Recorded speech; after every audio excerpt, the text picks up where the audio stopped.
Yan. Bakit parang nagloloko itong aking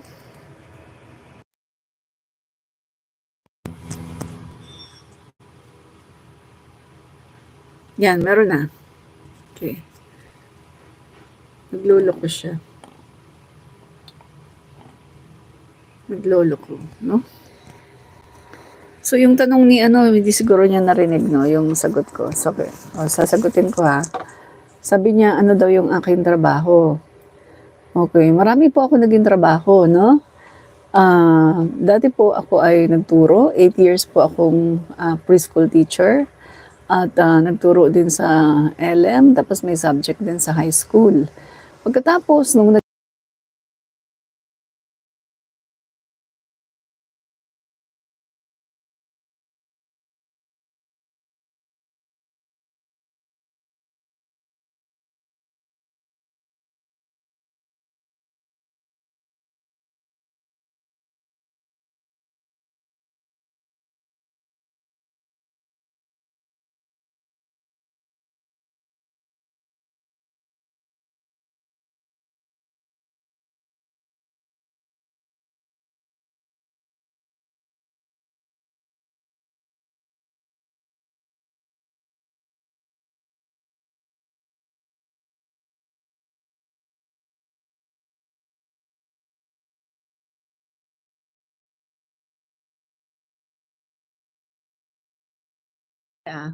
okay.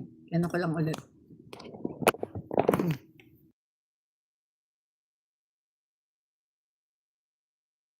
Sa palagay ko nagloloko na to.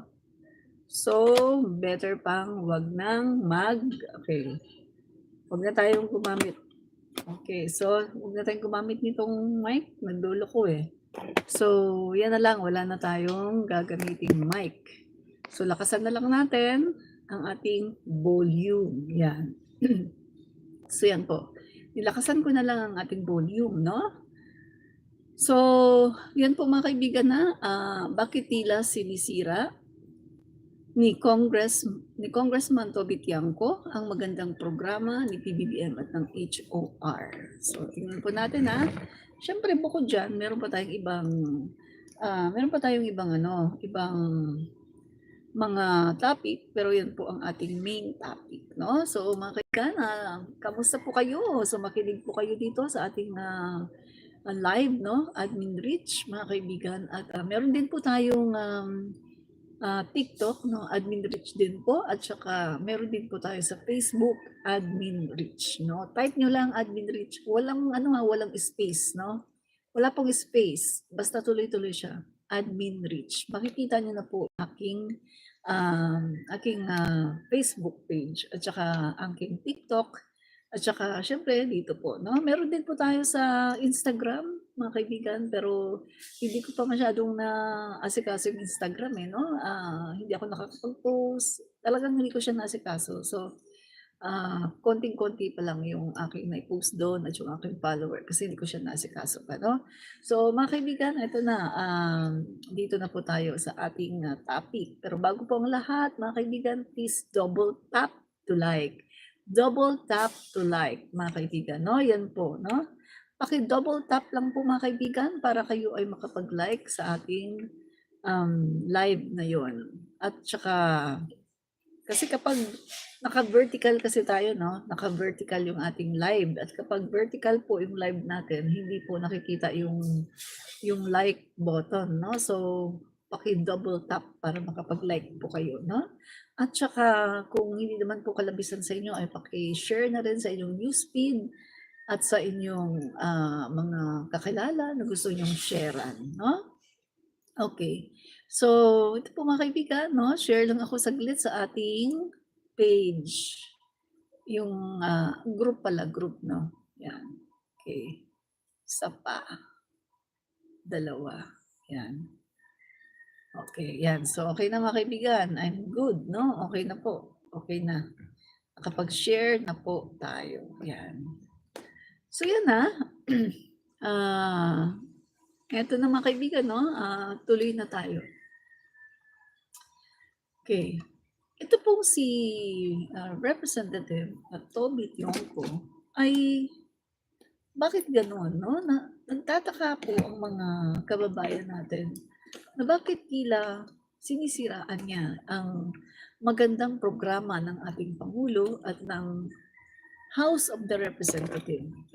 Na kung titingnan natin mga kababayan, ito pong si Toby Tionco ay dapat hindi niya ginagawa yun dahil siya ay nasa administrasyon. At kung naalala niyo, siya rin po ang sandali inom na muna ako, sandali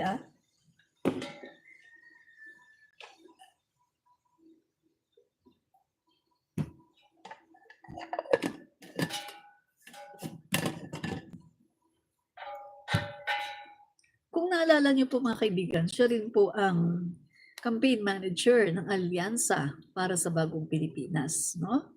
So, ibig sabihin mga kaibigan, si Toby Tionco ay kaalyado, no? Kaalyado po ng administrasyon.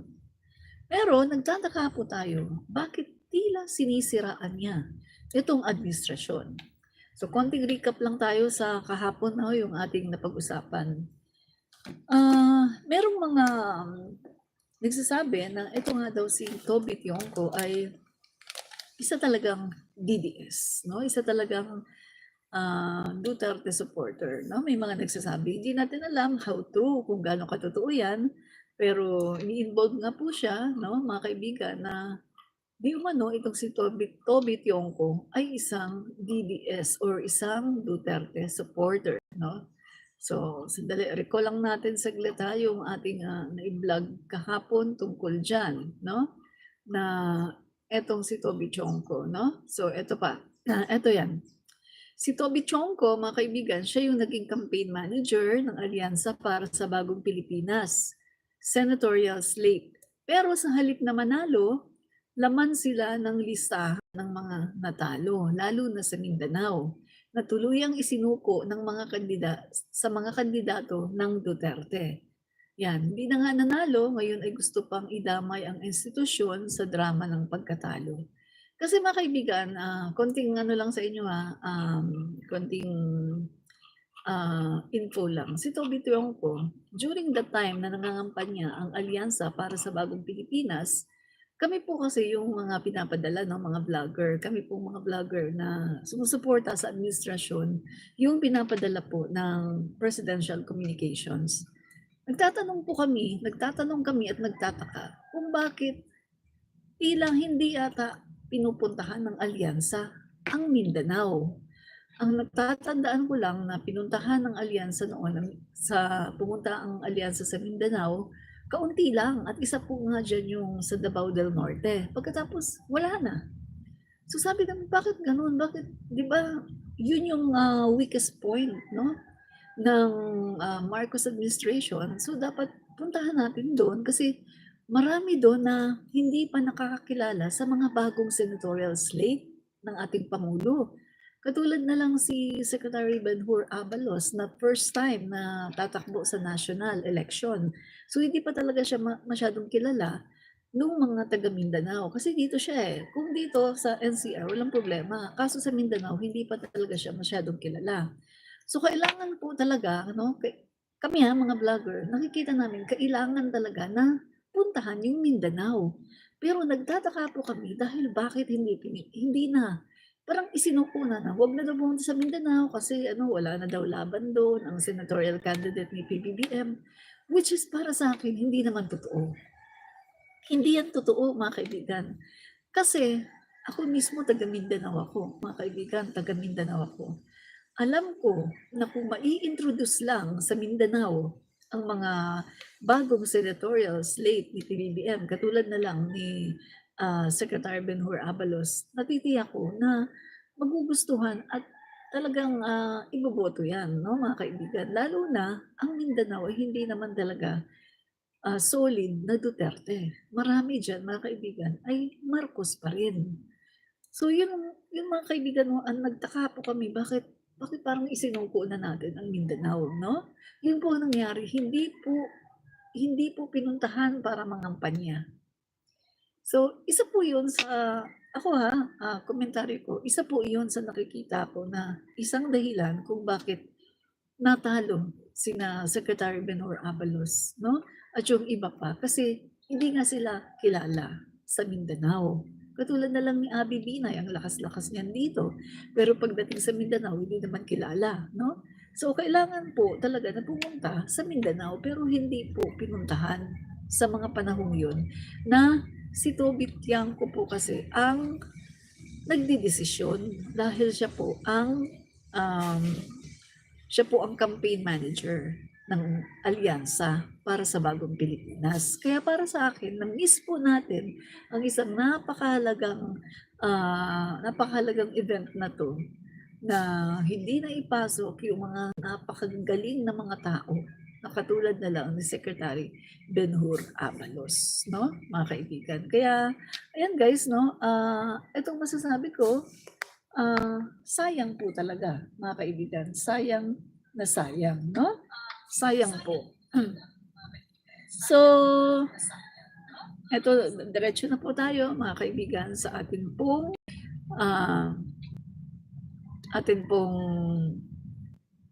topic. Okay. Matatandaan niyo po, mga kaibigan, no? Matatandaan niyo, mga kaibigan, itong flood, no? Yung 500 million pesos, mga kaibigan, na parang gusto ng iba gusto, mga kaibigan, na kalimutan na lang natin, no? Naalala niyo ba yung barkong bumangga sa dike sa Navotas last year? Mga kaibigan, naalala niyo ba yung barkong bumangga sa dike sa Navotas last year? Naalala niyo ba yon, mga kaibigan? Sabi ni Juan de la Cruz, we're not hearing anything po. Palagay ko may problema ang cellphone mo, no? Juan de la Cruz, palagay ko may problema ang cellphone mo kasi pinapatugtog ko ang aking vlog sa aking 3 cellphone, merong sounds. So, paki-check po ang inyong paki-check, no, Juan de la Cruz, ang iyong cellphone. Baka naka-mute ka, no? Kasi meron akong sounds.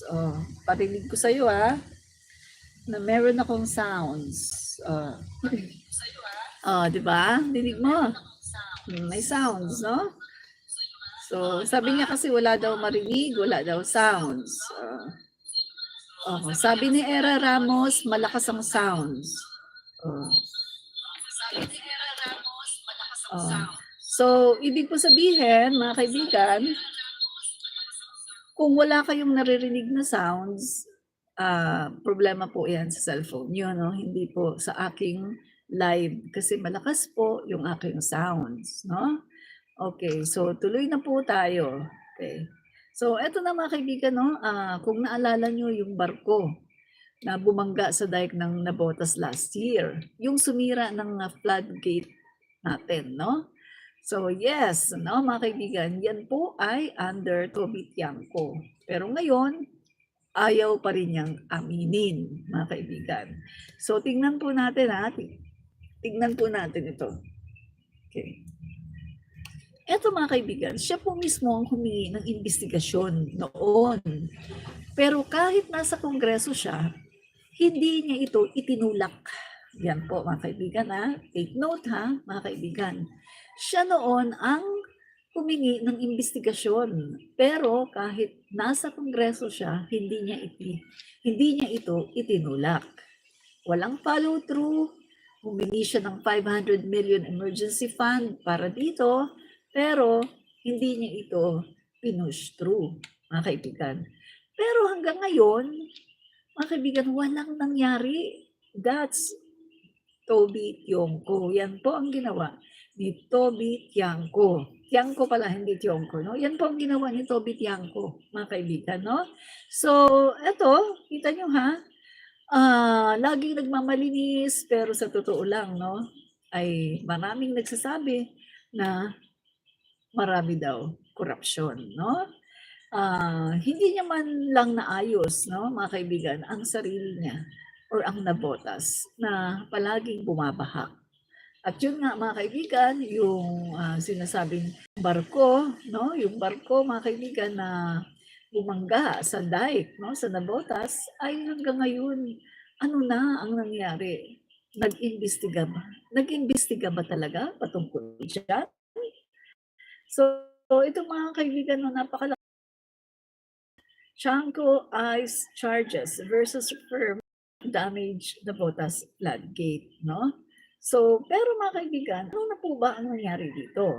Tingnan natin na Navotas City Loan District Representative Toby Tiangco is demanding legal action against the company that caused damage to the Tangos Stanza Navigational Gate, no?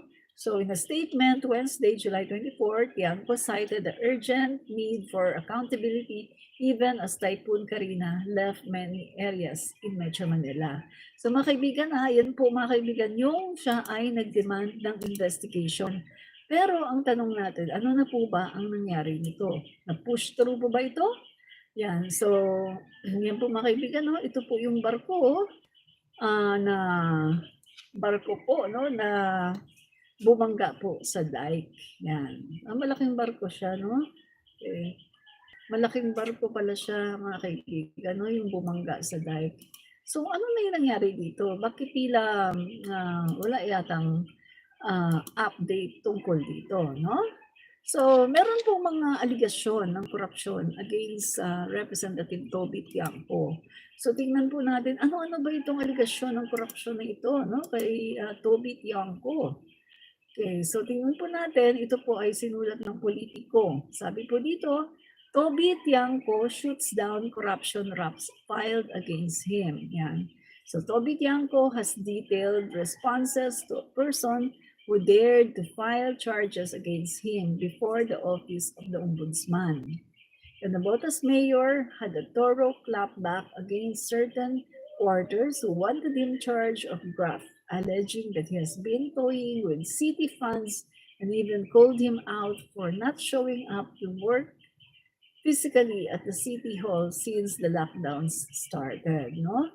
So mga kaibigan, sabi pa dito, habang abala po tayo sa paghahanda ng mass vaccination laban sa COVID-19, may naghain ng affidavit sa ombudsman tungkol umano sa katiwalian na ginawa ko. Yan po sabi ni Toby Tiangco, ha. Ayoko sanang bigyan pa ito ng panahon, ngunit nadadamay ang ating pamahalaang lungsod, kaya minabuti ko na po itong sagutin. Yan, Politico said. In a detailed explanation, Tiangco countered the corruption's allegations by saying that the Commission on Audit flagged any issues about the City Hall's finances for the past 5 years. He went on to discuss Nabotas' strategy in battling the pandemic as well as its plans for vaccines. Sabi pa niya, ito pong nagreklamo laban sa akin, malinaw naman po ang binabalak. He added, ang nasa likod nito ay matagal niyong hindi nararamdaman, pero sa mga darating na panahon ay magpaparamdam dahil gustong muli tumakbo. Lahat na lang ng ginagawa ko, lahat mali, ni isang walang tama. The Politico added the charges will disrupt his resolve in conquering the coronavirus crisis. So, noon pa pala mga kaibigan, 5 years ago, ay meron na palang aligasyon ng korupsyon patungkol dito kay Toby Tiangco, no? Yan, 5 years ago, meron na palang aligasyon na ng korupsyon laban sa kanya, no, mga kaibigan. Yan po yung sabi ng Politico. And then, mga kaibigan, no, meron pang complaint na, mga kaibigan, a complaint versus Toby that includes allegations of graft, misconduct, and unjust enforcement of ordinances with excessive fines during lockdown. O kita mo mga kaibigan, yung bang tipong ang galing-galing mong magbato ng putik sa iyong kapwa, pero ikaw naman pala ay may tinatago kang skeleton in the closet, di ba? Yan yung sinasabi ko mga kaibigan, na ginagawa ng mga Duterte, ni Sara Duterte, na bato siya ng bato ng putik, no? Sa ating Pangulo at kay SMR. Pero, mga kaibigan, marami naman siyang tinatago na kabulukan, no? So, ayan po mga kaibigan, no? So, itong si Toby Tionco ay marami din po mga aligasyon, no? Ng graft, misconduct, and unjust enforcement of ordinances, no? Ayan po mga kaibigan, at excessive fines. So, tingnan natin sabi po sa Manila Bulletin na 2021 po ito ng January na publish. Ex-barangay chair files RAPS versus Navotas Mayor Toby Tionco for failure to report to work at City Hall. Yeah, Navotas City Mayor Tobias Reynald Toby Tionco is facing a complaint before the Office of the Ombudsman due to his reported failure to physically report to work, which resulted in unreasonable ordinances being imposed in the city. Yan. So, meron din siyang former barangay chairman Lito Bautista filed a complaint for graft, breach of conduct and violation of local government code, accusing Tionco of not reporting to Navotas City Hall since the community quarantines were first implemented on March 12, 2020. No, so how can he responsibly perform his duties if he has not reported to work since then, no? So yan po yung complaint sa kanya, mga kaibigan. So, ibig sabihin, may mga complaint sa kanya na may mga aligasyon sa kanya ng graft at kung ano-ano pa. Pagkatapos, ang galing-galing niyang magtapong ng putik sa iba niyang mga kasama sa House of the Representative, no? Okay, so ito pa, a failure of intelligence. Binay laments Tionco's inclusion in Intel report on agri-smuggling. Yan. Senator Nancy Binay on Tuesday, June 28, spoke in defense of Navotas Mayor Toby Tionco, saying the inclusion of the mayor's name in Senate committee report is a result of failed intelligence on the part of the National Intelligence Coordinating Agency, or NICA. Tionco's name is included in the list of alleged personalities involved in agricultural smuggling that is part of the Senate Committee on the Whole report. So, mga kaibigan, naakusahan pa rin pala siya ng agricultural smuggling, no? So, ano na kaya ang nangyari sa mga ito, no? So, Tionco accused of black propaganda. So, ito naman, mga kaibigan, no? Noong May 7, 2022, Tionco accused of black propaganda. Sabi dito, Manila, Philippines, a congressional candidate voters accused his rival, outgoing Mayor Toby Tionco, of orchestrating black propaganda against him. Oh? So, kung totoo man ito, ibig sabihin ay ito pala ang kanyang gawain, ang magbato ng black propaganda. Kung sakaling totoo itong aligasyon laban sa kanya, mga kaibigan, no? So, ito sabi dito, in a Facebook live video on Thursday night, Lutgardo Gardi Cruz alleged that Tionco has a sinister plan that includes a fabricated story implicating him in vote buying. They would make it appear that they raided a house that kept election inks and sample ballots, which would be used to shade Maislat Cruz, a former city councilor and vice mayor, said. So, ano na bang nangyari sa mga aligasyon na to, mga kaibigan, no? So, kung titingnan natin, mga kaibigan, ito yung sinasabi ko talaga na bago ka magbato ng putik sa kapwa mo, tingin-tingin muna sa salamin at tingnan muna kung ano ang ginawa mo in the past, no? Kung ikaw ba ay malinis, baka naman mamaya nagbato ka ng putik sa kapwa mo, bumalik sa'yo ay hindi lang putik, kundi kanal. Kanal ang sumabog sa'yo at imbornal, no? So, kaya dapat maghunos-dili, no, ang mga government officials bago magbato ng putik, tingnan muna kung sila ba ay malinis. Diba? Yan. So, ito po mga kaibigan, yung July 24, 2024, napakalaking perwisyo. Tiangco Ice charges versus firm that damage Navota's floodgate. So ito yung kanina yung sinabi ko, no, na siya ay kakasuhan daw, no? Kakasuhan daw yung kumpanya na naging dahilan para mabangga yung floodgate ng Navotas. Pero mukhang wala namang mukhang wala namang malinaw, no, mga kaibigan, na kung ano ba talaga, kung pinush through o kung ano ba, no? Mukhang wala, mga kaibigan. Parang puro lang salita, no? So, eto mga kaibigan, instead of steering the administration back alyansa, no, para sa Bagong Pilipinas Coalition to Victory, campaign manager Representative Tiangco allegedly poured his energy into protecting Senate President Francis Escudero hold on power. Nako, yung aligasyon na to, mga kaibigan. So ibig sabihin mga kaibigan, kumbaga sa dumoble, no, yung conflict of interest niya. Kaya hindi niya nagawa ang the best niya, no, yung kanyang best para sa pangangampanya as campaign manager ng Alyansa para sa Bagong Pilipinas, ay dahil ba dito sa pagtulong niya kay Chis Escudero para manatili sa pagiging Senate President? Is it true? Totoo ba itong aligasyon na to? Sabi dito mga kaibigan, no, sa Politico, Chis over coalition, Toby Tiangco Senate fixation, blame for 10 billion alyansa flop. Yan. So yan mga kaibigan, instead of steering the administration back alyansa para sa Bagong Pilipinas Coalition to victory, campaign manager Representative Toby Tiangco allegedly poured his energy into protecting Senate President Francis Escudero's hold on power, a move insiders say sabotage the coalition's chances in the 2025 midterm elections. My God! Is it true?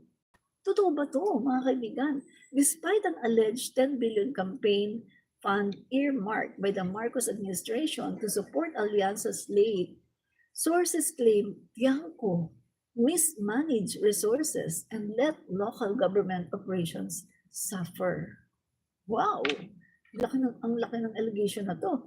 Tiangco was also concerned with keeping Chis in the Senate presidency than delivering a win for Alyansa. Ann Cooper, familiar with the campaign, said, OMG!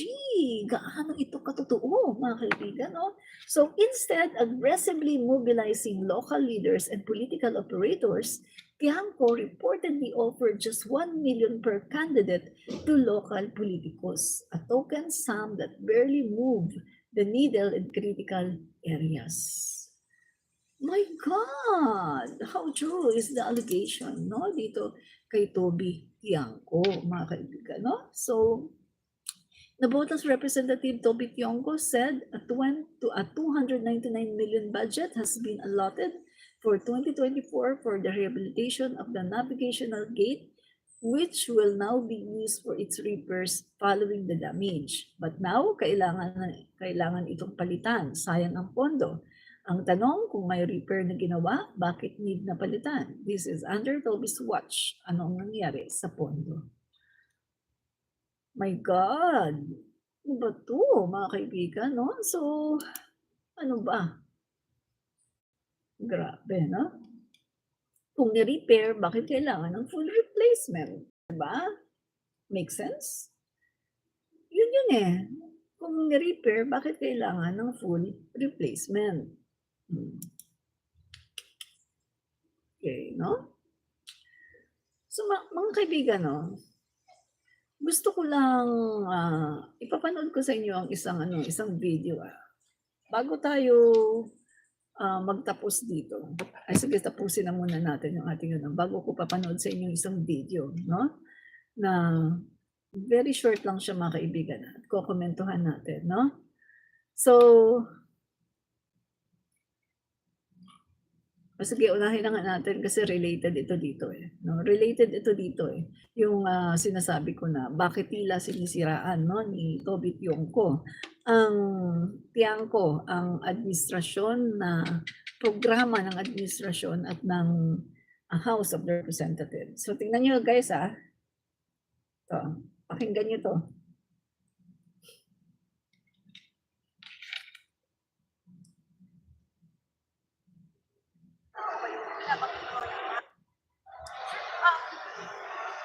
Ano ko lang, 776 ko yung pinabanggit ko. Totoo. Di ba? Pag sumama ka sa Bagong Pilipinas Servicio Fair, totoo yun. Ano nasabi? Alam ko eh. Nabigyan ako nung pumunta ako eh. O ngayon, kung sinong congressman ang makikipagtalo na hindi totoo, pakitaan tayo ng cellphone. Sabi ni Ma'am Zoe lagi. O sige, sabihin mo, pumunta siya dito, pakitaan kami ng cellphone. May message yan na matatanggap ko eh. Yes, sir. Hindi, yan yung ano, di ba? Pag sumama ka sa bagong, ano ba yun? BPSF. BPSF. Pag sumama ka doon, meron kang 7 million AIP, 7 million MAIP, 7 million tupad yata. O di ba po, enactment na naman yun, di ba? Yan yung tinatawag na pork barrel. Kasi pork barrel, nare-release kung kanino mo gusto, hindi based doon sa budget. O sinong congressman makikipagtalo sa akin na hindi totoo yan, pakitaan kami ng cellphone. Kapakita ko, may message yan, naman na i-release. Yan. So, mga kaibigan, misleading ito. Yung sinasabi po ni Congressman Tionco, no, ay misleading. Na tila minimislead niya yung mga tao, mga kaibigan, na hindi nakakaalam kung how it works, yung mga tupad, yung mga akap, yung mga propur na programa ng gobyerno, kung paano ba yan pinapatupad. Mukhang minimislead yata ni Toby Tionco. At nakakalungkot dahil ang programa ng gobyerno, ng Pangulo at ng HOR na Bagong Pilipinas Servicio Fair na pumupunta sa iba-ibang lugar ng Pilipinas, maging sa Tawi-Tawi, sa Hulo, sa Basilan, sa pinakadulo hanggang sa pinakabuntot ng Pilipinas, pumupunta ang Bagong Pilipinas Servicio Fair para personal na tulungan ang ating mga kababayan at personal na binibigay ang tulong. Nakakalungkot isipin na eto pang si Toby Tionco ang tila sumisira sa magandang programa ng ating Pangulo at ng House of the Representatives para may abot ang tulong sa mga kababayan natin, no? So, eto mga kaibigan, eto, ano natin ganito po yan. Ang binanggit niya dito, AX, ano yung sabi niya? Sandali, ano natin yung sabi niya? Ako lang, 776 ko yung pinabanggit ko. Totoo. Sinasabi niya dati sumama na. ka sa Bagong Pilipinas Servicio Fair, totoo yun. Ano nasabi? Alam ko eh. Nabigyan ako nung pumunta ako eh. O ngayon, kung sinong congressman ang makikipagtalo na hindi totoo, pakitaan tayo ng cellphone. Sabi ni Ma'am Zoe lagi. O sige, pumunta siya dito, pakitaan kami ng cellphone. May message yan na matatanggap ko eh. Tingnan natin ano yun? Yun yung ano, di ba? Pag sumama ka sa bagong, ano ba yun? Bagong BPSF. Pilipinas Servicio Fair. Pag sumama ka doon, meron kang 7 million AIP, 7 Okay. million MAIP, 7 million tupad.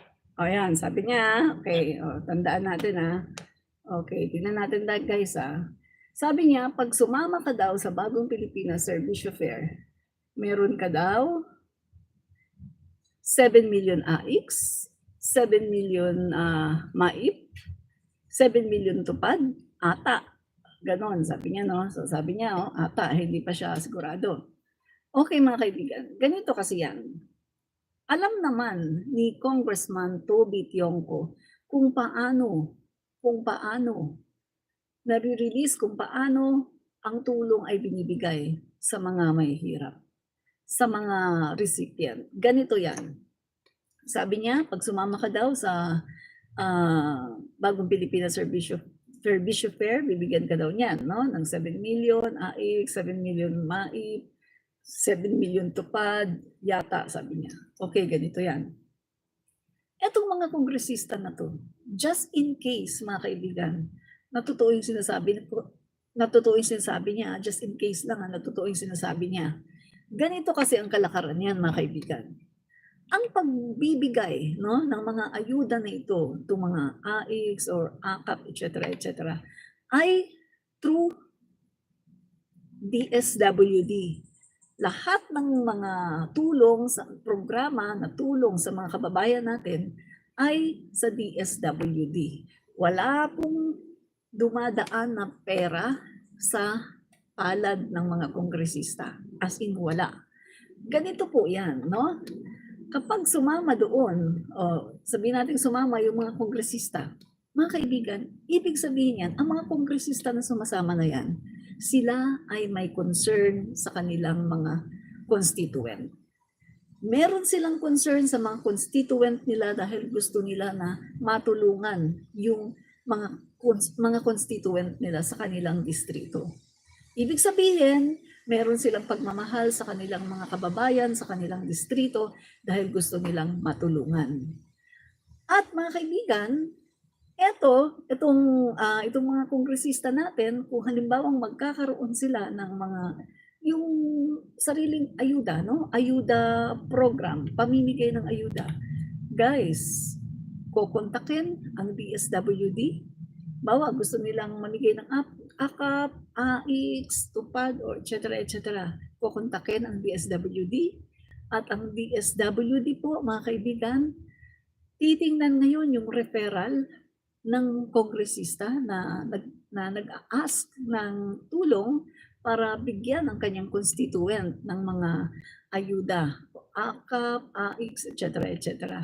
Titingnan ngayon yan ng DSWD, i-check nila yan, i-verify nila yan, kung yung mga na-refer ng kongresista ay mga totoong tao na nangangailangan ng tulong. Pagkatapos, mga kaibigan, saka ngayon ang DSWD ay aaksyon sa pamimigay ng mga ayuda na yan doon sa constituent ng kongresista na nag-request. Kahit gaano kalaki man yan, 7 million na sinasabi niya, 7 million na MAIP, 7 million na TUPAD, 7 million na AKAP, kahit gaano man yan kalaki, yan ay hindi mapupunta sa kamay ng kongresista dahil ang mga yan, ang mga figures na yan sinasabi niya ay DSWD ang nagpapamigay niyan. At hindi yan pera as in 7 million ito 7 million MAIP, ito 7 million ito. Hindi ganun, mga kaibigan. Dahil yan po, alam niyo sino sa inyo ang ako hindi pa ako nakakuha ng TUPAD. Hindi rin ako recipient ng AICS. Mas lalong hindi naman ako recipient ng AKAP or PIS at ng lahat ng mga programa ng gobyerno, hindi ako recipient niyan, no? So, alam niyo naman, yung mga nakakuha nito, alam niyo kung paano ito ginagawa, paano, how it works, no? Andiyan ang, halimbawa lang isang kongresista, tignan natin, halimbawa si Congressman, si Toby Tionco na lang, Toby Tionco, sa kanyang distrito, sa Navotas. Halimbawa, mga kaibigan, gusto niyang mamigay ng AICS. Meron siyang re-request niya, ay gusto kong mamigay ng AICS para sa mga kababayan. Ngayon, mga kaibigan, mag-a-ask siya dyan sa DSWD. At yun nga, yung sabi ko sa inyo kanina, i-verify kung yung mga nire-refer ba ng mga tao ni Congressman Tionco ay talagang tunay na nangangailangan ng tulong. Pagkatapos, mga kaibigan, syempre meron silang venue, doon sila sa isang venue, nandun yung mga DSWD, nandyan din si Congressman Tionco, tapos mamimigay ngayon yung DSWD. Nandyan din, no, si Congressman Tionco. Ibig sabihin, yung pamimigay po ng mga ayuda na yan ay through DSWD. Hindi siya personal na napupunta sa kamay ni Congressman Tionco. Make sense? Kaya wala po diyang sinasabing korupsyon, wala pong pork barrel yan. Nagiging korupsyon at nagiging pork barrel lang ang mga ayuda na yan kung yan ay napapasakamay ng politiko at kanyang ibinubulsa. Doon po nagiging korupsyon. Pero kung ganito ang sistema ng ating gobyerno, sa DSWD po lahat ng tulong. Sa DSWD dumadaan lahat. Ang congressman nagre-request lang. Make sense? Nagre-request lang sila. 'Di ba?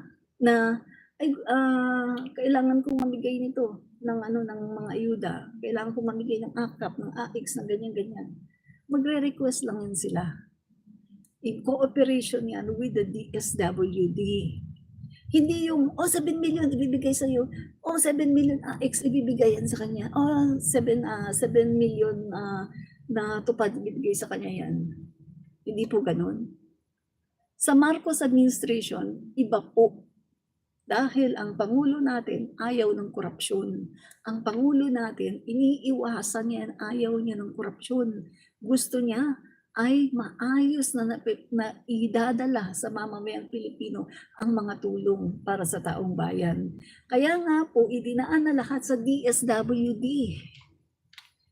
Mga kongresista, kailangan nyo ng AIX, DSWD yan. Kailangan nyo ng tupad, DSWD yan. Kailangan nyo ng tulong, DSWD yan. Pansinin nyo mga kaibigan, pag may mga kongresista na namimigay, ano yung mga dala-dala? Mga karton ng DSWD, mga timba ng DSWD or ng PCSO. Di ba? Yun, mga kaibigan. Kasi sa Marcos administration, ayaw ng Pangulo natin ng korupsyon. Kaya yung sinasabi na yan ni Congressman Tiongco, yan po isang malaking sinungalingan. Dahil walang napupunta, hindi po yan dumadaan sa kamay ng mga kongresista. Yung mga pera na yan. DSWD po. Make sense? Yun po mga kaibigan, no? Dito lang tayo sa tama. Huwag tayong magkalat ng fake news, no? Huwag tayong para lang may masira, para lang merong sirain. Huwag tayong ganun kasi kailangan dumaban tayo ng patas. Huwag maninira sa kapwa, no? Yan po mga kaibigan. Isang napakaganda na prinsipyo sa buhay. Huwag manira ng kapwa. Sabihin lang kung ano ang katotohanan. Huwag pong manira ng kapwa. Kasi ang paninira, usually, kapag siniraan mo ang kapwa mo, babalik sa iyo. Katulad yan ng isang echo. Kapag ikaw ay sumigaw, di ba, sa bundok, pag sinabi mo, ang ganda mo, ang ganda mo. Ano yung naririnig mo? Umi-echo, ang ganda mo, ang ganda mo. Pag sinabi mo naman, ang pangit mo, ang pangit mo. Umi-echo din, ang pangit mo, ang pangit mo.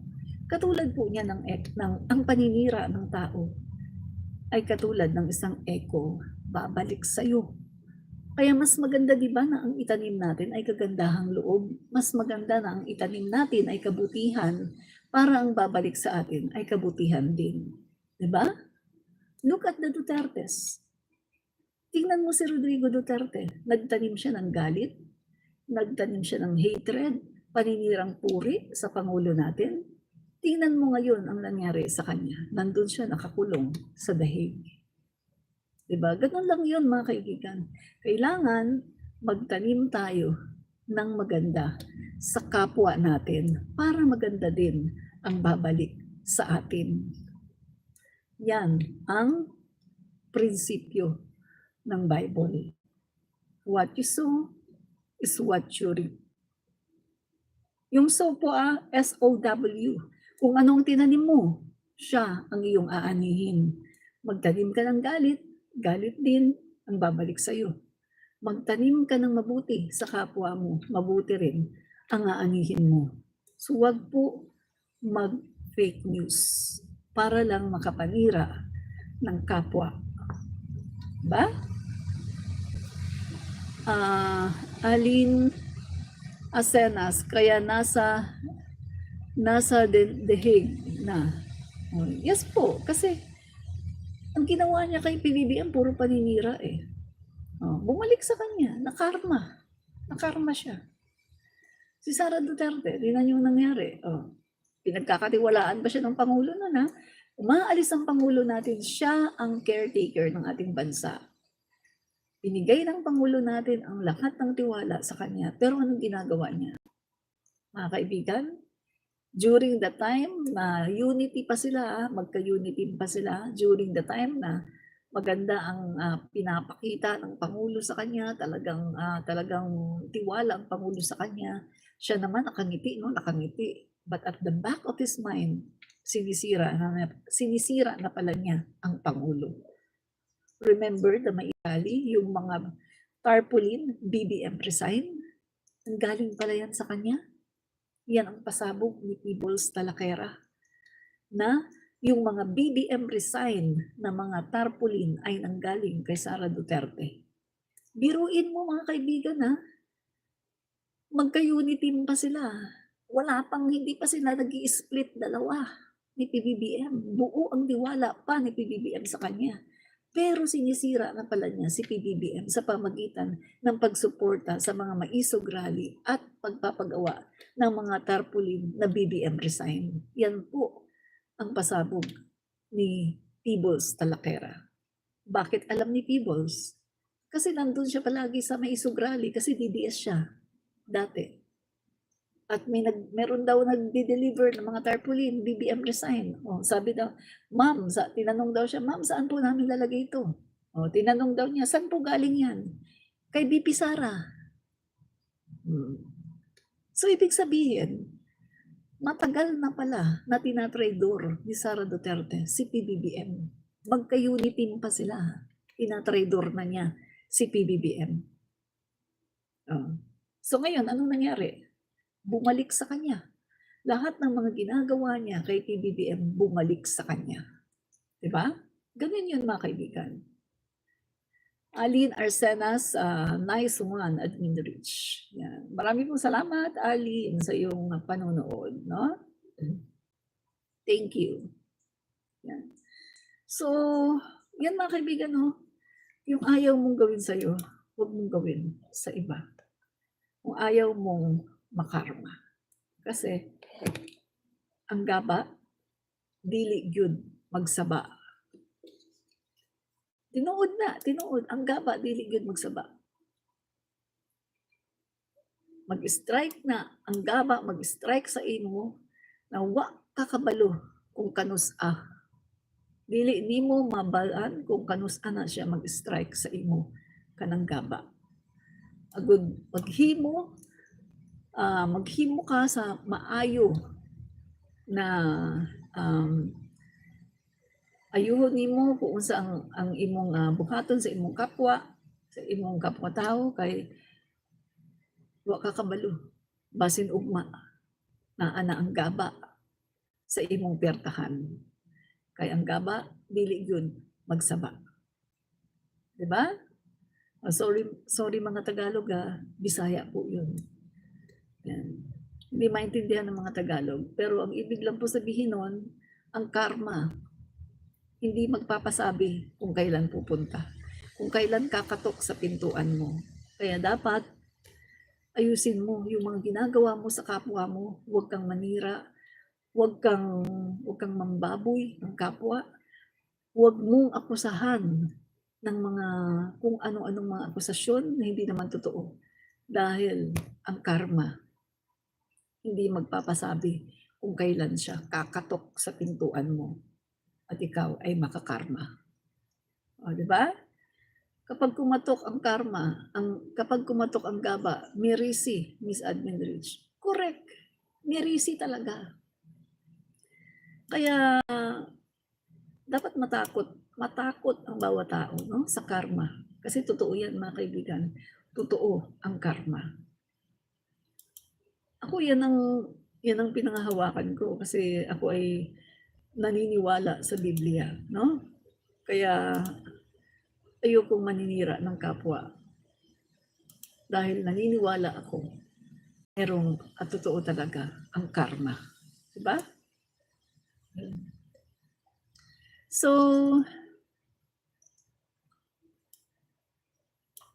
tuloy tayo.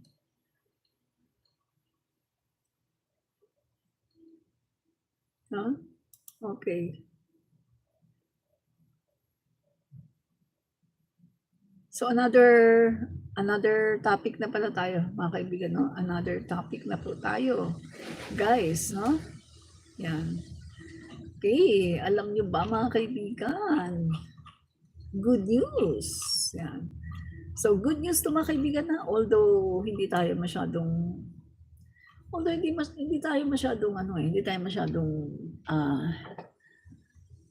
talagang hindi tayo masyadong matawag doon yung 100% na naniniwala at matutuwa sa mga pa-survey. Pero sige, ano natin kasi good news ito guys eh. No? So alam niyo ba mga kaibigan na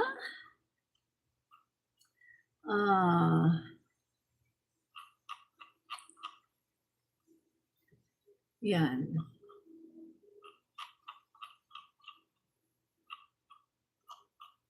Yan to.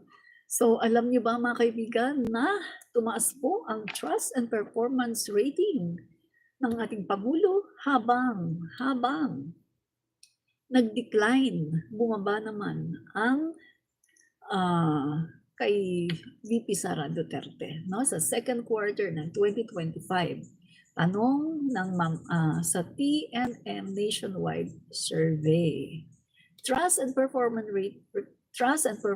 ratings of President Marcos Jr. improved in the July 2025 TNM survey.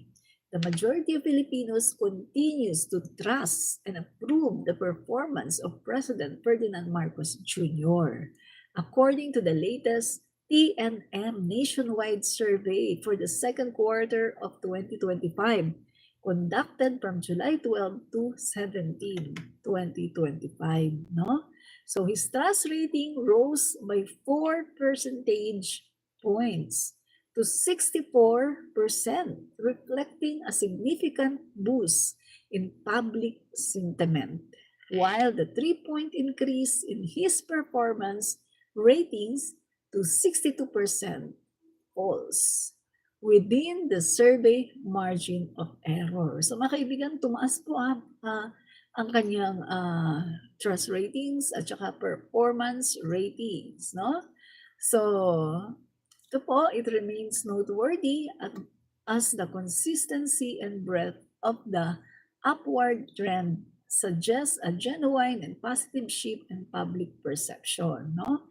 Together, these gains in trust and performance ratings represents an apparent reversal of the downward trend observed since the fourth quarter of 2024. They underscore a renewed confidence in the president's leadership. So mga kaibigan, kung noong 2024 medyo bumaba, pero ngayon po ay tumaas po, no? Tumaas po ang survey ng ating Pangulo, no? So among the top official surveyed, President Marcos Jr. holds the highest trust and performance rating in the second quarter of 2025, no? So mga kaibigan, na-post ko rin yan dito, no, sa aking Facebook, no? So tingnan nga natin, no, sa aking Facebook, na-post ko yan, no? Kasi mga kaibigan, nakikita ng taong bayan, no, kung anong ginagawa ng ating Pangulo.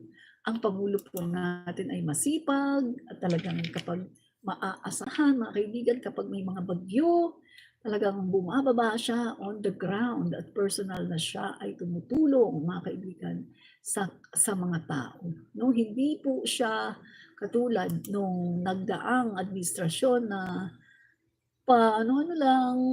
talk to the people lang. Pagkatapos, mura-mura lang, pinagmumura yung mga tao, yung mga, kung sinong mga barangay, mga mayor, mura-mura lang. Pero ang Pangulo po natin, siya po ay gumagawa, no? Mga kaibigan. Kaya, siya po ay nakakuha ng 64% performance rating. Umakyat po ito, mga kaibigan, no? Dati ay 62, ngayon ay 64%. At maganda rin po mga kaibigan dahil ang ating speaker ay nakakuha naman po ng 57% trust rating. 3 points po ang itinaas at nakakuha naman siya ng 59% performance rating. 4% naman ang tinaas. No? So maraming salamat po sa inyong suporta. Ayan po ang pasasalamat ni House Speaker Martin Romualdez. So nakikita po ng mga tao kung sino ang tunay na nagtatrabaho. Di ba, mga kaibigan? Kitang-kita kung sino ang nagtatrabaho. Samantalang ang Senate President naman, si Escudero, ay nag-decline. 4%. Nag-decline po ito. Dati 51%. Ngayon ay 49% nationwide level, no? So maaring isa sa reason kaya nag-decline ang survey kay Chis Escudero baka dahil marami pong naiinis sa kanyang ginawa sa fourth with. Ang fourth with niya ginawang ilang buwan. Yung fourth with na agad-agad ay ginawang antay hanggang sa dismiss. No? So yan po mga kaibigan, no? At yan. So House Speaker Ferdinand Martin G. Romualdez was one of only 2 government officials alongside President Ferdinand Bongbong Marcos Jr. to register improvements in both trust and performance ratings in the second quarter survey conduct. Mga kaibigan, ang ano nito, natitiyak ako mga kaibigan, ilang araw mula ngayon may maglalabas ng peke na survey na sasabihin mataas si Sara Duterte. Naku, natitiyak ko yan mga kaibigan. Natitiyak ko yan. Mangyayari yan. Ilang araw mo lang ngayon, baka 2 days or 3 days or 4 days lang, may lalabas dyan na survey. At ipapakita sa survey na si Sara Duterte ay napakataas. Pagkatapos ipapakita, si PBBM bagsak na bagsak, tsaka si Speaker bagsak na bagsak. Natitiyak ko yan mga kaibigan. Ganyan naman po ginagawa ng mga kabilang kubul, di ba? Yung, alam niyo na, propaganda, mind conditioning. Sila po ay gumagawa ng sarili nilang pa-survey. Alam na natin yan guys, no? Alam na natin. So, yan po ang kanilang ginagawa.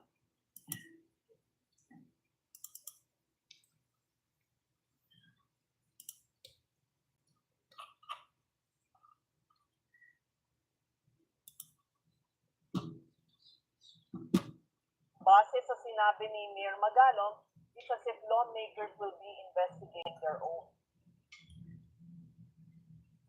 Hindi naman. Pero let me reiterate, the President and the House Speaker has already stated that investigations will be undertaken at the level of the state and at the level of the House. Yan, so wrap up na tayo guys, no? Sa ating pong mga topic, no? Wrap up na tayo. So yun nga guys.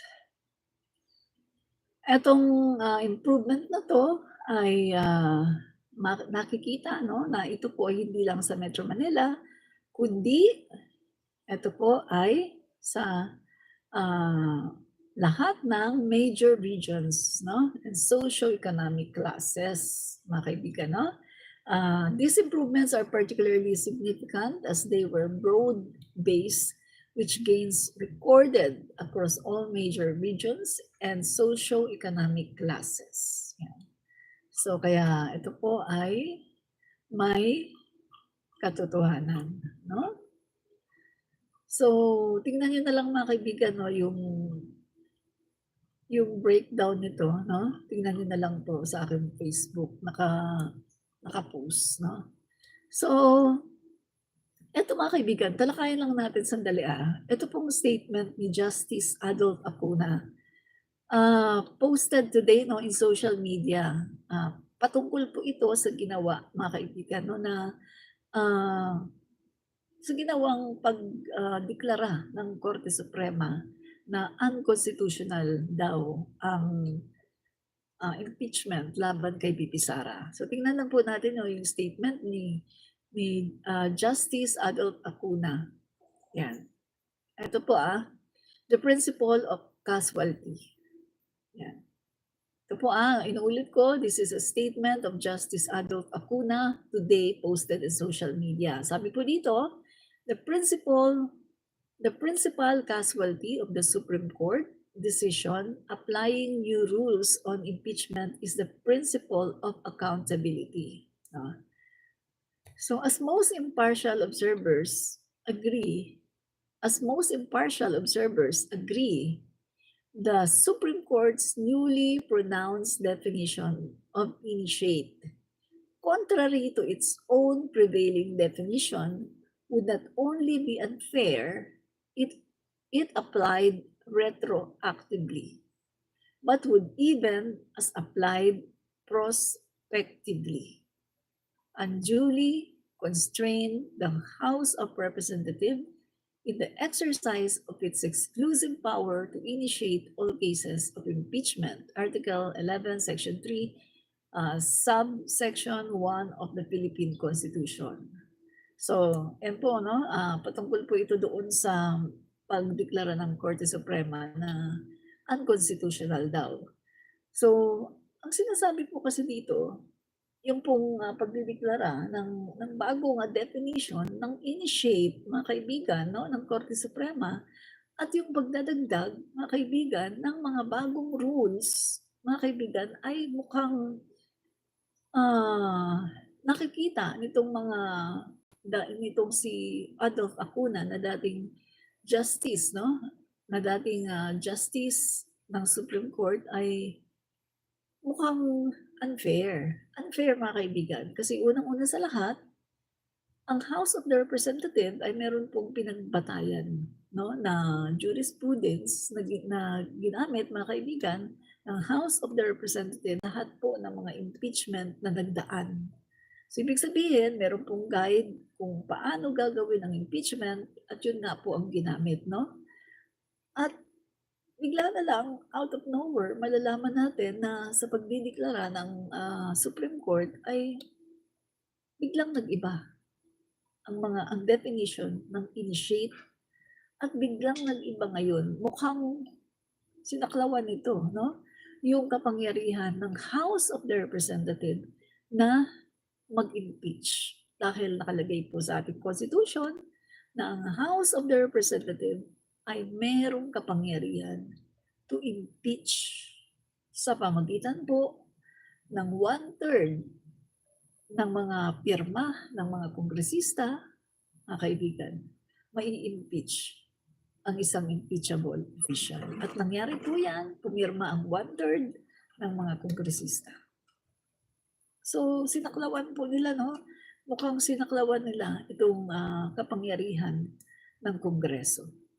So, sabi pa po dito ni Justice Adolf Acuna, note that we are here concerned with the accountability of public officials.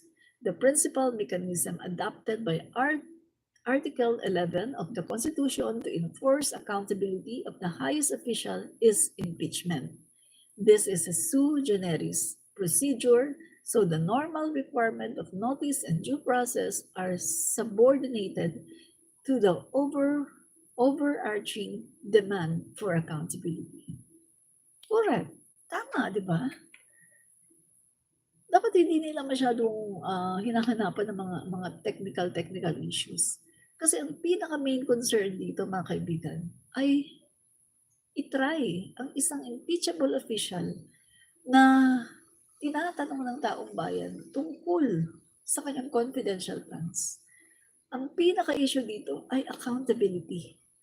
Yung nakitang napakaraming issue ng mga aligasyon ng korupsyon. At yung iba hindi na nga aligasyon dahil maraming talagang merong nag-witness na nangyari. So, dahil ba sa kaunting legality na to? Dahil ba sa kaunting technical na issue na to? Hindi na natin dapat ituloy ang trial. Gayong napakarami mamamayang Pilipino ay nagtatanong at naghahanap ng kasagutan.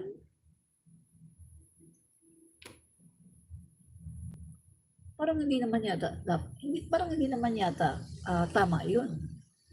'Di ba?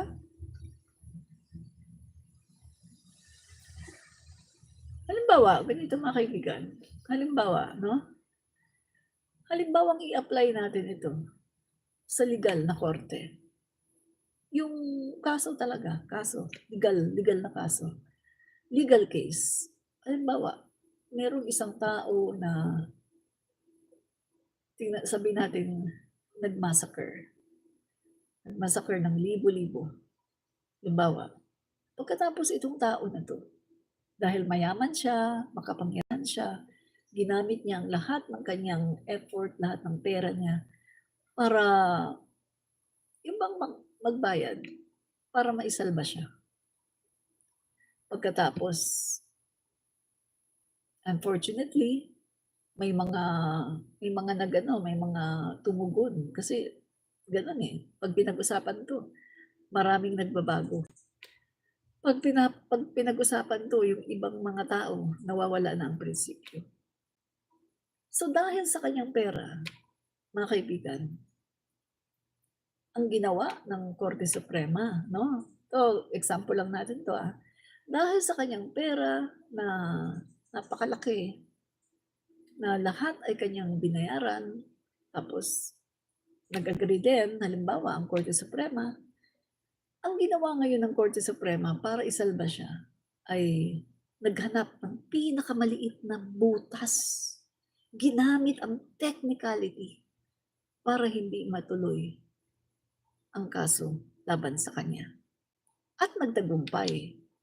Nakakita ng pinakamaliit na butas, nagtagumpay ang Korte Suprema na isalba ang taong ito na nag-murder ng libu-libong tao. So ngayon, kung ikaw ay isang simpleng mamamayang Pilipino, ano ang nasa isip mo? Sa simpleng technicality, babalawalain natin ang libu-libong tao na kanyang pinatay? Yan po ang pinaka-the best na example. Yan po mismo ang nangyayari ngayon sa Korte Suprema. Although hindi natin sinasabi na sila ay binayaran, pero nagtatanong po tayo, ano ang nangyari dito? Bakit kailangan gamitin ang pinakamaliit na butas? Na kung titingnan natin, wala naman talagang nilabag ang House of the Representatives. Bakit kailangan gamitin ito? Para isalba ang Vice Presidente? And take note maraming nagtataka. Bakit itinaon pa nila sa bisperas ng SONA na mukhang minadali? Hindi tayo dito nagbibintang, tayo po ay nagkakaroon ng critical thinking. Nagtatanong tayo. Bakit? Dahil yan din po ang tanong ng taong bayan. Diba? At itong sabi ko,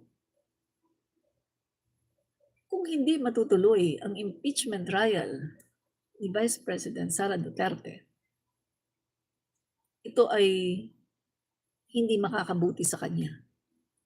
Dahil mananatili sa isipan ng mga Pilipino na si VP Sara Duterte ay nagnakaw.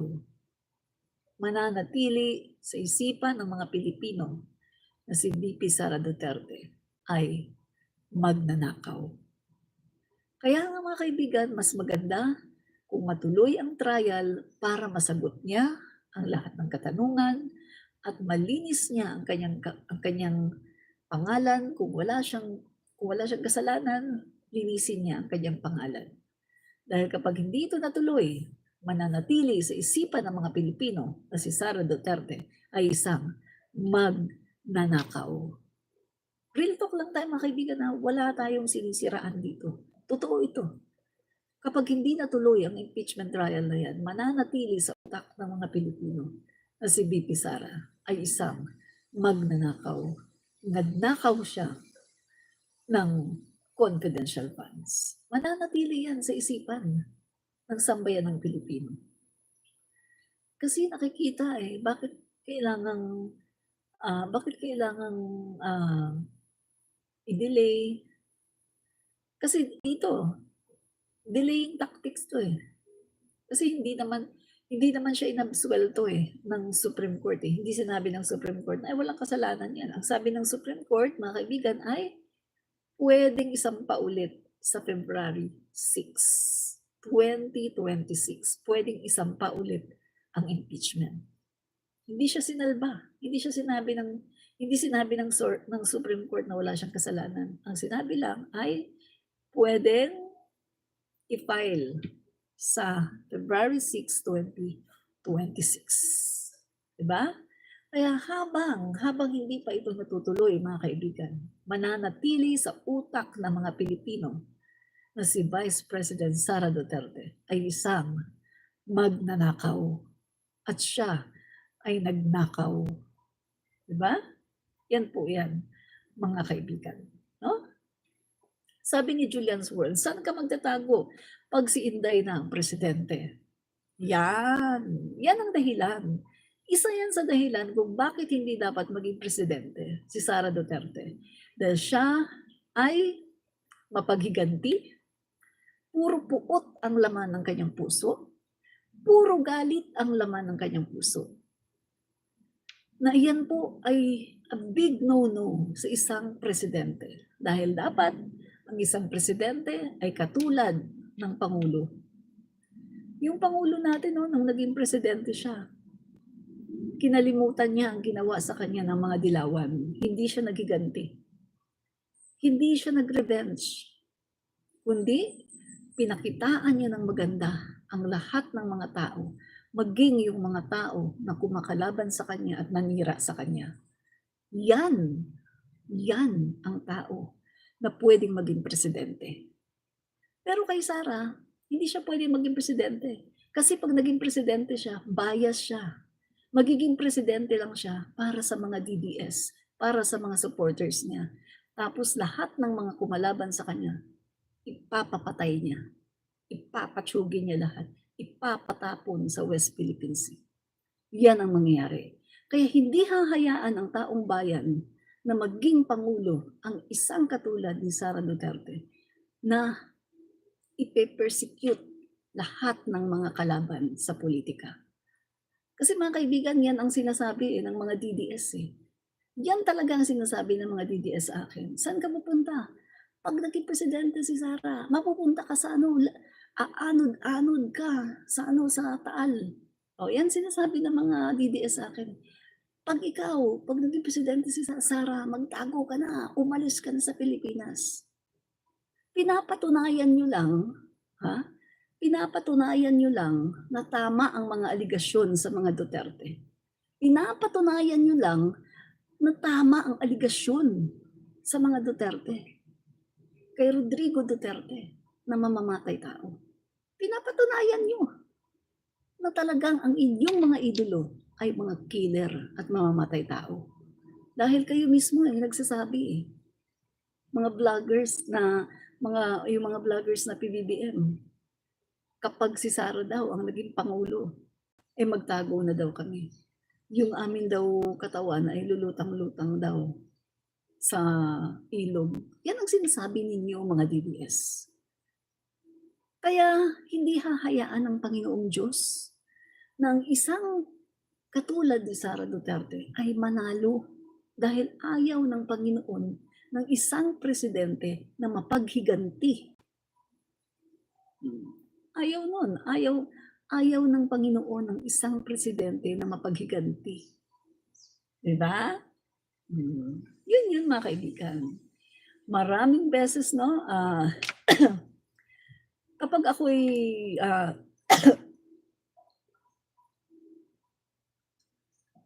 ako'y nagti-TikTok live, diyan, lahat ng mga comment ng mga DDS, magtago ka na. Kapag naging Pangulo si Sara, dami niyan mga kaibigan. Ikaw, anong gagawin mo kapag si Sara na ang nanalo? Magtago ka na, punta ka na sa ibang bansa.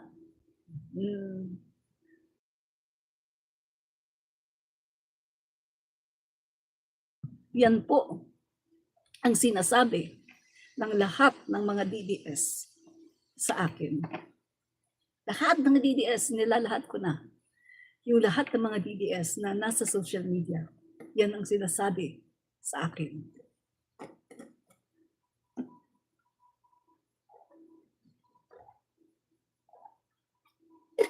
Kaya kino-confirm nyo lang na ang mga Duterte ay mamamatay tao.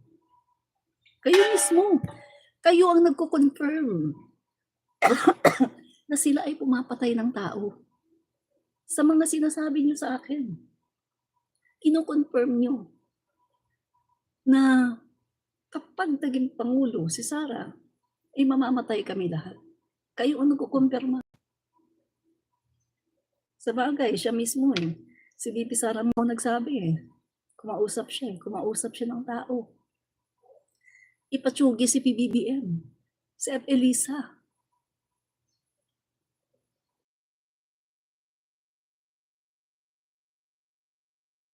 Ipatsugi si SMR. Pahukay si Apulakay, ipatapon sa West Philippine Sea.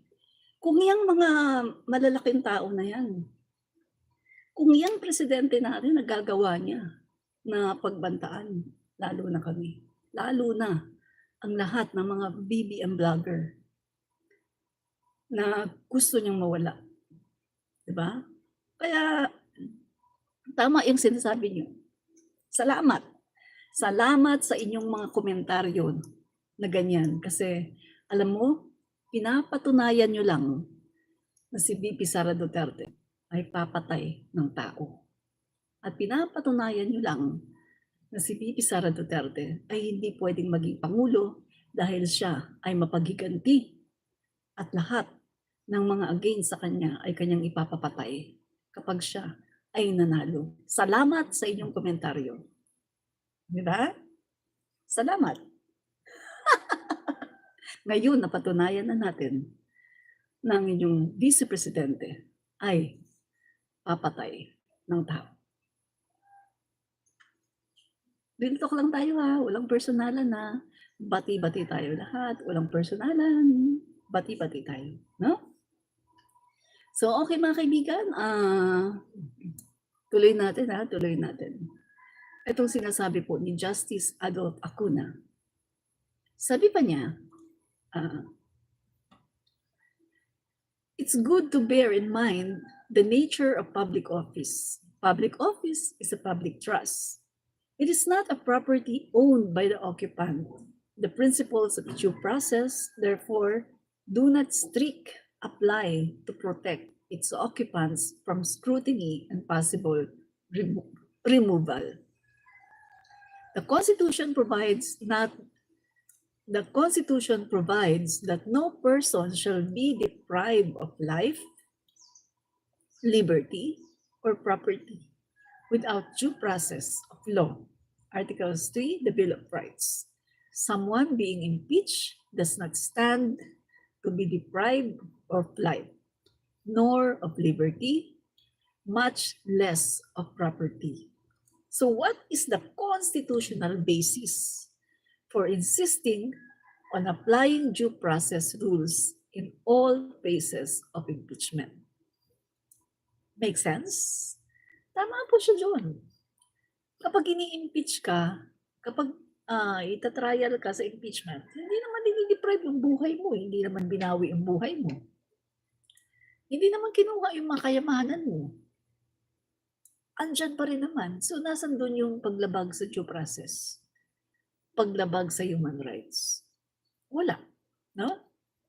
So, sabi pa dito, recall the 1937 Constitution required 2/3 vote of the House to impeach and 3/4 vote for the Senate to convict. Article 9, 1935 Constitution. We in the 1986 Constitutional Commission deliberately made it easier to impeach and convict high officials by reducing the vote required to impeach in the House to only 1/3. And the vote in the Senate to only 2/3. In short, the intent of the present Constitution is to make accountability easier to enforce. Sa 1935 Constitution, medyo mahirap. Kailangan, kasi kailangan 3/4 kailangan 2/3 ng mga kongresista ang pipirma. Tapos 3/4 ng mga Senate ang magko-convict. Pero pagdating sa 1986 Constitution, pinadali, 1/3 na lang ng mga lawmakers ang kailangang pumirma at 2/3 na lang ng mga senador ang kailangang mag-convict para talagang ma-impeach totally ang impeachable official. So bakit ginawa yan sa 1986 Constitution? Kasi ang purpose niyan ay para mas mabilis, mapadali ang pagko-convict sa isang impeachable official para to safeguard the Filipino citizens from corrupt officials. Yan yun, mga kaibigan, no? So the new rules of the Supreme Court in its decision, unless reconsidered, would add a plethora of requirements ranging from prior notice and hearing. Yan ang sinabi ko, di ba? Without prior notice, dapat hindi ito pinatupad. Itong bagong rules ng Korte Suprema, hindi dapat ito pinatupad without prior notice. Tsaka hearing. Kasi hindi naman alam ng Kongreso yan eh. Dahil ang ginagamit ng Kongreso, yung dati pa, yung laging ginagamit kapag mayroong impeachment. Wala namang bagong inilabas ang Supreme Court eh. Nabulaga na lang ang lahat na, uy, ganun. May bago? Bakit walang prior notice? So kahit saan mo tingnan anggulo, mali yun eh. Mali yun. Dapat talagang merong prior notice. Lahat, mga kaibigan. Katulad na lang ng, halimbawa, meron kayong usapan ng kaibigan mo. Usapan kayo, maganda yung usapan nyo, no? Buo na, no? Yan na yung plano andyan na. Pagkatapos nung andyan na mga kaibigan, yung petsa na gagawin nyo na yon, yung plano, biglang nagulat ka, no? Hindi ka na-inform. Biglang may binago. So magagalit ka ngayon. Bakit ganito? Bakit ganyan? Hindi naman yan ang pinag-usapan natin. Dapat bago mo ginawa yan, dapat sinabihan niyo muna ako ahead of time para na-ready ko yung ganito kasi ganyan. Para naka-align dyan sa sinasabi mo na yan. Yun po mga kaibigan, ang ibig sabihin nito. No? Sa pinakasimple na explanation. Kasi wala pong prior notice na merong bagong rules para sa impeachment. Dahil ang ginagamit po ng Kongreso ay yung usual na ginagamit every time na merong impeachment. Kaya kahit saan mo dalhin ito mga kaibigan, may mali talaga doon sa desisyon ng Korte Suprema. Yun po mga kaibigan, no?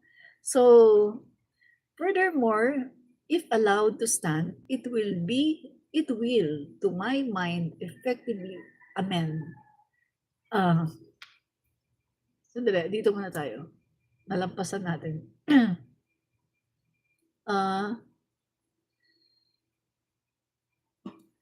To attaching the evidence, to requiring proof that the representatives read and understood the charges and the supporting evidence, all this will effectively render it almost impossible to carry out the intended accountability procedure. Furthermore, if allowed to stand, it will, to my mind, effectively amend and, God forbid, derail the Constitution, which even the Supreme Court has no power to do. Nga naman, no? Correct, mga kaibigan. Kasi dapat kung ano yung nakalagay sa Constitution, yun dapat ang sundin. Kung ano yung mga rules, yung jurisprudence na ginagamit, yun dapat ang sundin. Dapat hindi maglabas ng bagong rules. Lalo na, wala namang further notice. At lalo na, iba naman yung nakalagay sa 1987 Constitution. Ibig sabihin, mga kaibigan, mas dapat nating sundin at paniwalaan ang Korte Suprema kaysa ating 1987 Constitution?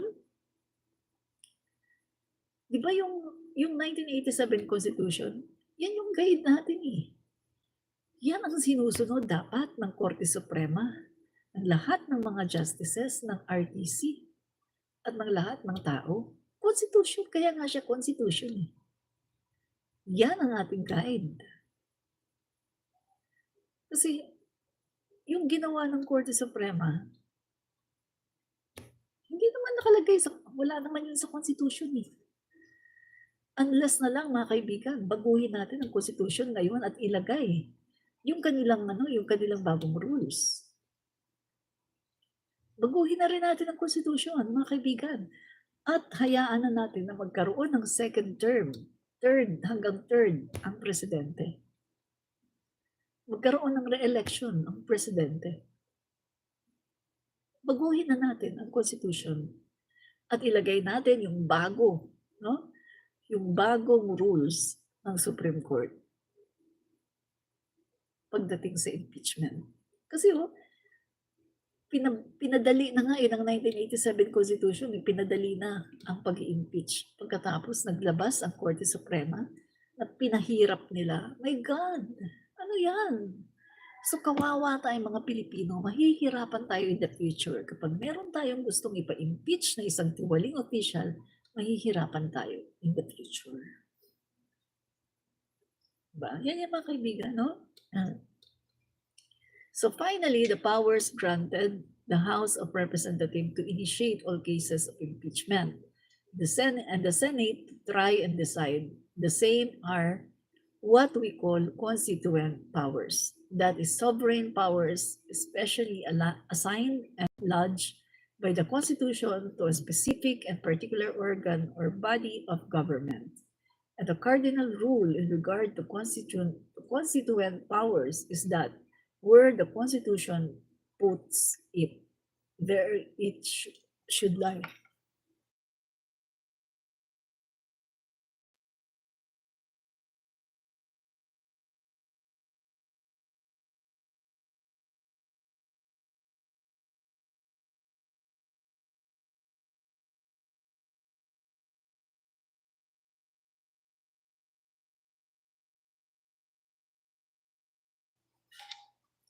The Supreme Court cannot be the one to craft the rules to enforce Article 11 of the Constitution. The reason for this is because the Supreme Court members are themselves impeachable officials. Yun ang sinasabi ko. Kasi kung ang Supreme Court ang magbibigay ng rules, paano pag dumating yung panahon na merong ipapa-impeach na judge ng Korte Suprema? Ano yung magbibigay sila ng rules nila? Sabi, ay, ano to? Hindi to pwedeng i-impeach. Illegal yan. Magbibigay sila ng rules na unconstitutional yan. Diba? Ano na mangyari sa atin? Diba? Tama po yung sinasabi dito, no, ni Justice. The reason for this is because the Supreme Court members are themselves impeachable officials. So they cannot be the ones to define the rules for their own possible impeachment. This would go against the very heart of due process. No one can be the judge in one's own case. Diba? Nemo debet judice in sua causa. Yan. Thank you. Respectfully yours, Adolfo S. Azcuna, July 30, 2025. Yan po, mga kaibigan, no? So, yan po ang tama. Kaya wala pong, wala pong karapatan, no, ang Korte Suprema na pigilan ang impeachment. Yan po, real talk lang, no? Real talk. So mga kaibigan, marami pong salamat, no, sa lahat po ng nanood. Bye-bye! God bless! Fight fake news. Expose the truth. Bye-bye!